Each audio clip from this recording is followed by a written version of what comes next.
Walang malamig o mainit na panahon kapag ka tinola yung ulam. Hindi ka pwedeng mabitin sa kanin kapag ka ito yung ulam mo, pero dapat hinay-hinay lang sa pagkain.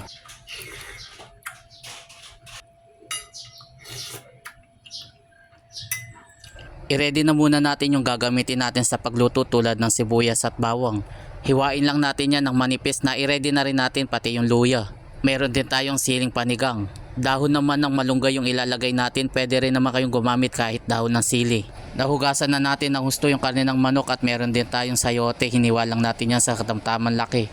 Sunod naman mag-start naman tayong mag-isa, unahin lang muna natin itong luya. Lutuin lang natin ito hanggang sa lumabas yung aroma at saka naman natin ilagay naman yung bawang. Basic lang naman yung atin lulutuin at alam naman lang lahat kung ano ang tawag sa ganitong luto. Madali lang naman tong lutuin, igisa mo lang yung luya, bawang at sibuyas at saka mo lang ilagay yung karne ng manok. Bali yung backbone ng manok pala yung ginamit natin para malasa yung ating magiging sabaw.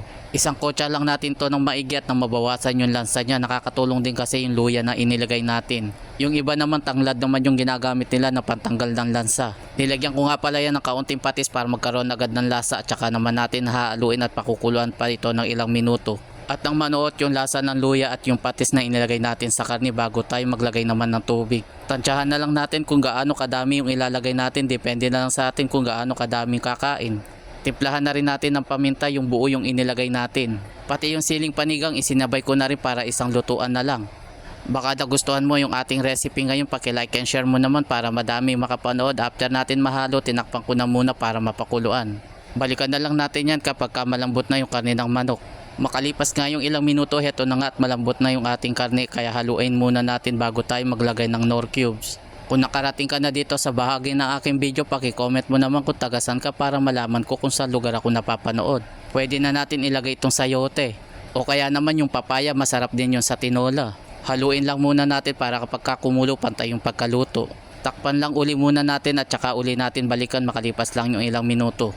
Kung hindi ka pa nakapollow sa akin, paki-follow mo na lang ako para updated ka sa mga susunod. Lagyan lang muna natin ng kaunting patis muna at saka natin i-adjust na lang kung sakaling kulang pa.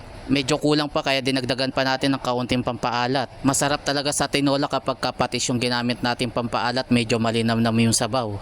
Sakto naman na yung alat niya, sunod naman nating ilagay itong dahon ng malunggay. Ilubog-lubog lang natin yung dahon ng malunggay at mabilis lang naman itong maluto. At kung nagustuhan nyo naman yung ating recipe ngayon, paki-share na lang po.